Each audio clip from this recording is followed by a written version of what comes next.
Good morning, all of you, my dear students. Last 3 part में हमने आपको Indian contract act 1872 को बताया. आज all the part of the Indian contract act 1872 का समराइजेशन के साथ पिछले क्लास में जो हमने वीडियो डाला था उसमें कुछ स्टूडेंट्स का क्वेरी था कि बहुत ज़्यादा क्लियरिटी नहीं हो पाया कि क्लासिफिकेशन ऑफ कॉन्ट्रैक्ट का जो पार्ट होता है वो पार्ट क्लियर नहीं हो पाया था बहुत सारे विद्यार्थियों का. तो आज हम फिर से एक बार उसी टॉपिक के ऊपर डिस्कस करेंगे, classification of Indian contract act 1872 का क्लासिफाइड कैसे कि कितने टाइप्स ऑफ कॉन्ट्रैक्ट हो सकता है.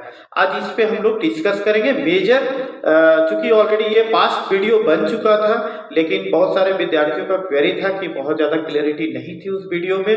उस वीडियो में वो जो क्लासिफिकेशन था वो बहुत ज़्यादा क्लियर नहीं था, इसलिए हमने फिर से प्रयास किया. आज आपको पूरा एक एक पार्ट को क्लियर करके हम आज बताएंगे कि कॉन्ट्रैक्ट कितने टाइप्स का होता है, किस आधार पे कॉन्ट्रैक्ट होता है, किस आधार पे हम लोग कॉन्ट्रैक्ट को अलग अलग क्लासिफाइड करेंगे.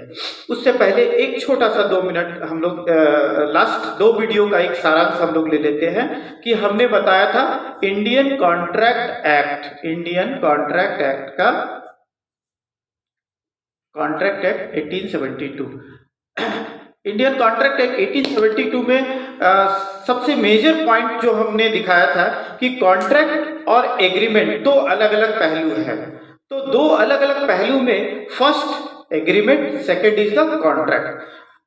यह ऐसा कह सकते हैं, बहुत लोगों का मानना है एग्रीमेंट कैन बी कॉन्ट्रैक्ट और कॉन्ट्रैक्ट कैन बी एग्रीमेंट. तो ये इस चीज को एक बार फिर से हम और क्लियर कर देते हैं कि एग्रीमेंट, कॉन्ट्रैक्ट और एग्रीमेंट में मेजर डिफरेंस होता है इनफोर्सिबिलिटीज बाय लॉ का.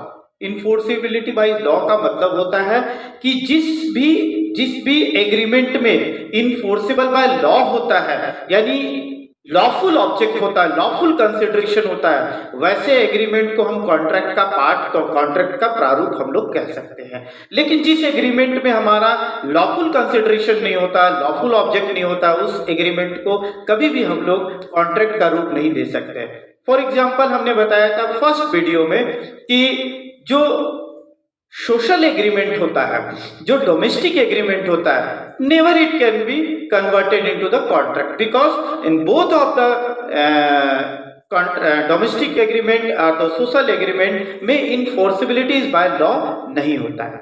चलिए उसके बाद आज हम लोग देखेंगे कि कॉन्ट्रैक्ट का टाइप्स क्या होता है. थोड़ा कैमरा को हम लोग स्लाइड की तरफ मूव करते हैं. फर्स्ट हमने यहां पे दिया हुआ है classification of contract on the basis of their validities. Validities के आधार पे हमने बांटा है. वैलिडिटीज के आधार पे हमने बांटा है. सबसे पहला हमने दिया है आपका वॉइड कॉन्ट्रैक्ट. Void contract. दूसरा है फर्स्ट, अच्छा वो कोई बात नहीं, वैलिड कॉन्ट्रैक्ट. और थर्ड है हमारा वॉइडेबल कॉन्ट्रैक्ट. अच्छे से इस तीनों को समझेंगे यानी कि these 3 the classification of the contract on the basis of their validity. Validity के आधार पे हम लोग कॉन्ट्रैक्ट को 3 पार्ट में बांट रहे हैं. पहला फर्स्ट हो जाएगा आपका valid contract, second is void contract और थर्ड इज वॉइडेबल कॉन्ट्रैक्ट. अब हम लोग तीनों को एक एक पार्ट को, एक एक चीज को और भी ज्यादा क्लियर करेंगे. फॉर एग्जांपल के साथ हम लोग देखेंगे ताकि वो क्लियर हो जाएगा. बहुत लोगों का पिछले क्लास में था कि वैलिड कॉन्ट्रैक्ट और वॉइड कॉन्ट्रैक्ट में थोड़ा कंफ्यूजन था. तो हम लोग आगे स्लाइड को थोड़ा सा मूव करते हैं. वैलिड कॉन्ट्रैक्ट, ये नाम से ही हमारा वैलिड है. वैलिड का मतलब होता है everything, all the criteria should be fulfil, that is called valid. अगर आप किसी भी चीज की बात करते हैं कि ये डॉक्यूमेंट्स वैलिड है, दैट मीन्स कि जो हमारा रिक्वायरमेंट है वो रिक्वायरमेंट अगर हमारा फुलफिल होता है, that is called valid.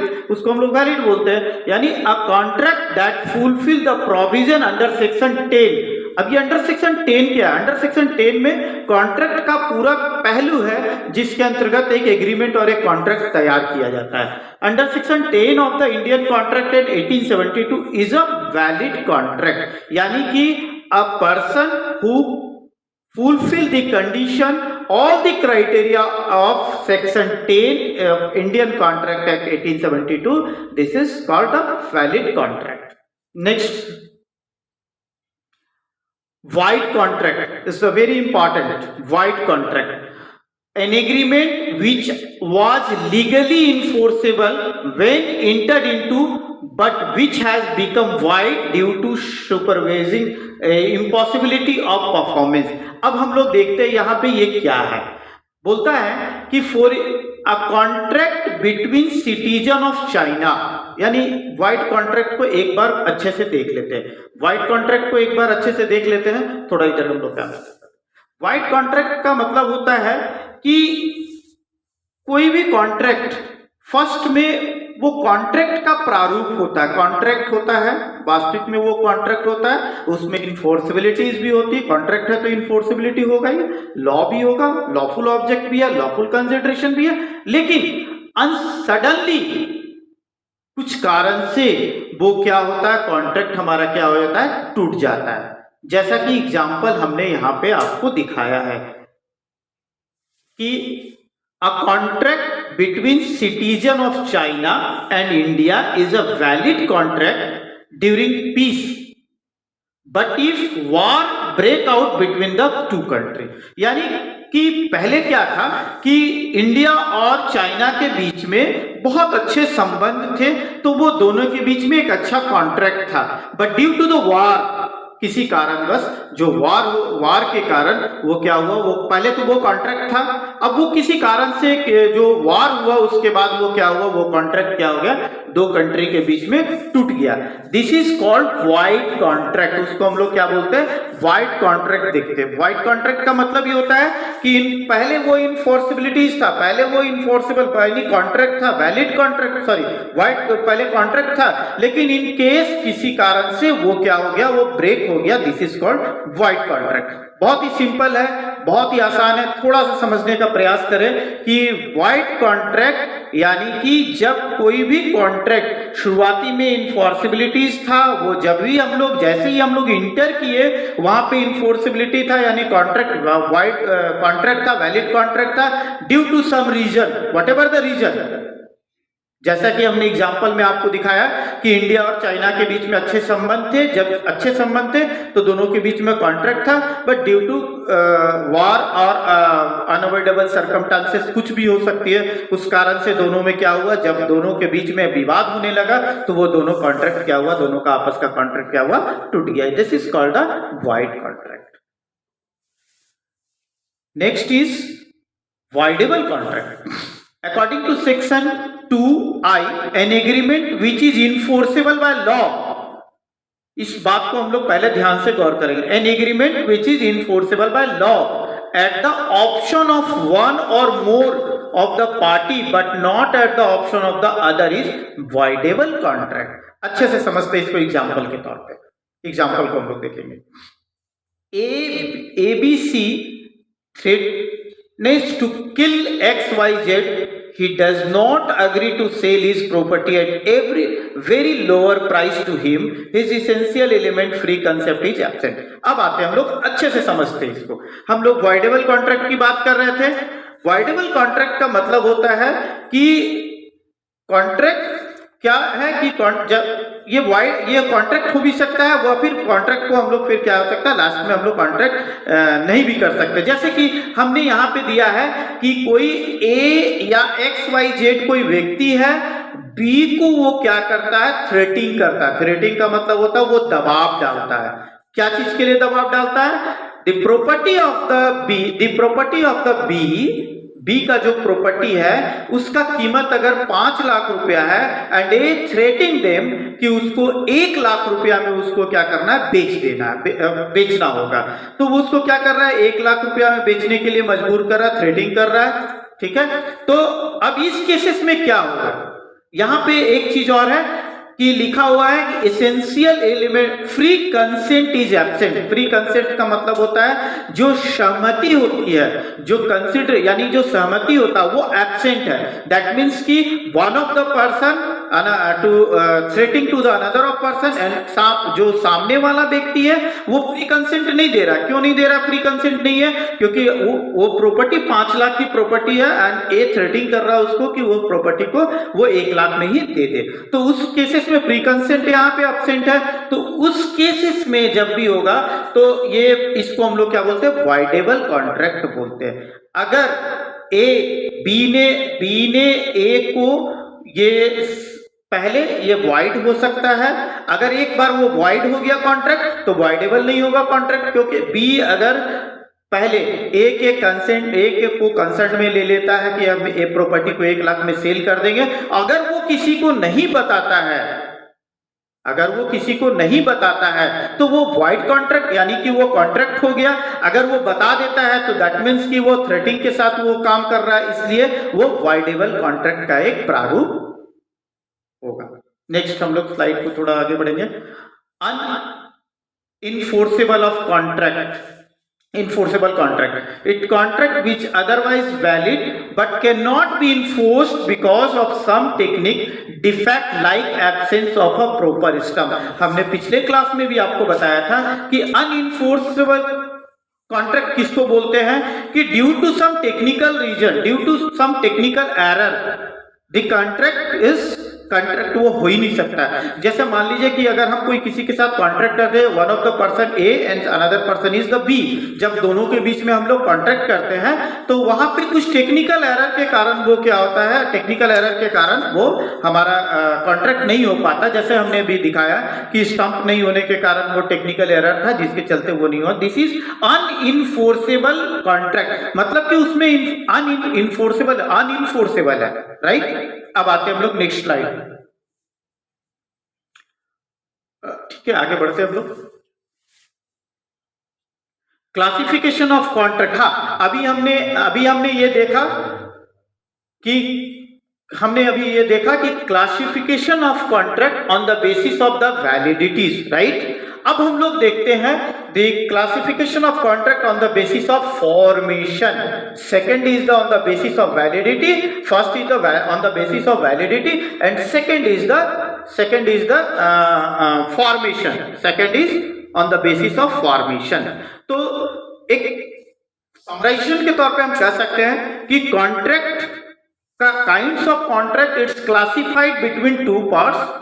First on the basis of the validities and second is on the basis of the formation, right। अब on the basis of the validity it is divided among the valid contract, void contract and voidable contract. As far as the formation of the contract, it is also classified among different parts. First is the express contract, second is the implied contract, third is the constructive और quasi contract and last is वो चल आप नहीं भी दे सकते, कोई issue नहीं है। पहला हम लोग एक्सप्रेस कॉन्ट्रैक्ट को देखते हैं। एक्सप्रेस कॉन्ट्रैक्ट क्या होता है? Express contract N express contract one entered into by word which may be either be spoken और रिटेन।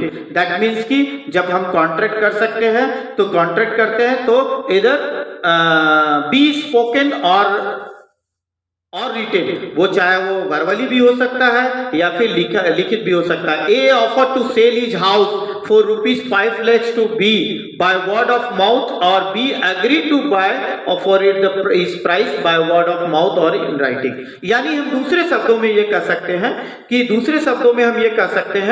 जब फॉर्मेशन की बात आती है तो जब फॉर्मेशन के अंतर्गत जब एक्सप्रेस कॉन्ट्रैक्ट होता है तो उसमें बोलता है या तो वर्ड ऑफ माउथ यानी कि आप वर्बली कर सकते हैं या रिटन कर सकते हैं। यानी कि अगर हम और आप जब कोई चीज का कॉन्ट्रैक्ट कर रहे हैं और the mutual understanding between both of them, दोनों के बीच में म्यूचुअल अंडरस्टैंडिंग होना चाहिए, दैट इज द रिटन और ओरल दोनों हो सकता है। तो आपने जैसे मेरे को बताया कि हमने बताया कि हम आपके प्रॉपर्टी को खरीदना चाहते हैं, वर्बली बात हुई है और you are decided to agree for that, तो वहां पे हम लोग क्या कहते हैं कि दोनों के बीच में आपसी सहमति हो गई है, this is called the express contract. Next हम लोग आगे बढ़ते हैं, कंस्ट्रक्टिव और क्वेसी कॉन्ट्रैक्ट। उससे पहले एक और होगा सर, इसको पहले थोड़ा और एक्सप्रेस कॉन्ट्रैक्ट के बाद आते हैं। हाँ, constructive and next constructive or quasi contract. It is a contract in which there is no intention on either side to make a contract but the law imposed a contract. अच्छे से समझते हैं इसको। इस स्लाइड को हमने आपको आपके ग्रुप में शेयर कर देंगे, यूट्यूब चैनल में इसका लिंक भी दिया हुआ है। अच्छे से इसको पढ़ लेंगे। हो सकता है कि कुछ टेक्निकल एरर के कारण वो क्लैरिटी नहीं आ पा रही होगी, फिर भी हम लोग देखते हैं। तो क्वासी कॉन्ट्रैक्ट क्या होता है? जैसे क्वासी कॉन्ट्रैक्ट क्या होता है कि जब हम लोग क्वासी कॉन्ट्रैक्ट क्या होता है कि जब कोई हम लोग बात करते हैं कि जैसे सपोज मान लीजिए कि मैं रोड पर जा रहा था, अचानक से हमें एक फुल डॉक्यूमेंटेशन ऑफ द किसी बच्चे का एक पूरा डॉक्यूमेंट हमारा प्राप्त हो गया, हमें मिल गया, उसको काट दीजिए। जब हमें वो डॉक्यूमेंट प्राप्त हुआ तो वहां पे हमारी जिम्मेदारी, अभी तक हमने कोई कॉन्ट्रैक्ट नहीं किया, लेकिन जैसे वो मिला तो वहां पे हमारी एक नैतिक जिम्मेवारी होती है कि उस कॉन्ट्रैक्ट वो जो दस्तावेज है, उस दस्तावेज को उसके मालिक तक हमें पहुंचा देना है।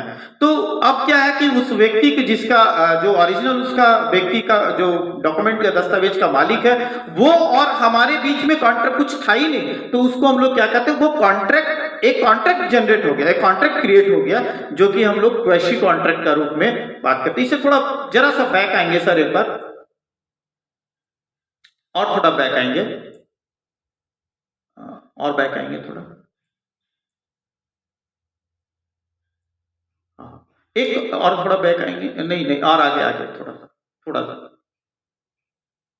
थोड़ा और आइए। हाँ, एक्सप्रेस इम्प्लाइड कॉन्ट्रैक्ट में, एक इम्प्लाइड कॉन्ट्रैक्ट में हम छोटा सा एग्जांपल आपको दे देते हैं कि इम्प्लाइड कॉन्ट्रैक्ट किसको कहते हैं हम लोग। जैसे सपोज मान लिया जाए कि ना हम आपको जानते हैं, ना कहीं दोनों के बीच में किसी तरह का कोई परिचय नहीं है, लेकिन वो कॉन्ट्रैक्ट हो, बाय डिफॉल्ट एक कॉन्ट्रैक्ट हो जाता है। बाय डिफॉल्ट कॉन्ट्रैक्ट कैसे हो जाता है? सपोज मान लीजिए कि हमें यहाँ से रांची जानी है, तो हम एक बस के ऊपर बैठे और बस वाले और हमारे बीच में कॉन्ट्रैक्ट हो गया कि हमें वो रांची तक छोड़ देगा और हम उसको उसके एवज में क्या करेंगे, कुछ पैसा देंगे। दिस इज कॉल्ड, हम हमारे और उसके बीच में कोई कॉन्ट्रैक्ट था ही नहीं, लेकिन फिर भी वो कॉन्ट्रैक्ट का एक प्रारूप आ गया। This is called implied contract.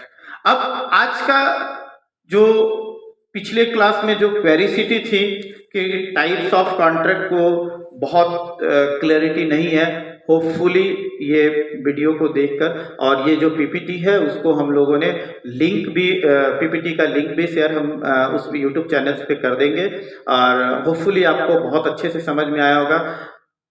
सबसे इम्पॉर्टेंट बात कि जो भी लॉ की बात आती है, तो इसके बाद हम लोग नए यूनिट में यानी यूनिट 2 में बहुत सारा पार्ट है जिसको कि हम लोग डिस्कस करेंगे। सबसे मेजर रिक्वेस्ट आपसे है कि यूट्यूब चैनल को देखते रहे और जरूर जो भी क्वेरीसिटी है हमारे पर्सनल व्हाट्सएप पे या यूट्यूब के माध्यम से कमेंट्स बॉक्स में आप जरूर बताएं कि उस चैप्टर में, उस टॉपिक में कौन सी ऐसी पार्ट है जो आपको नहीं समझ में आ रही है। हम प्रयास करेंगे फिर से उस वीडियो को बनाने का, फिर से आपको नए सिरे से उसको बताने का, ताकि आपके अंदर और भी क्लियरिटी आए। बाय।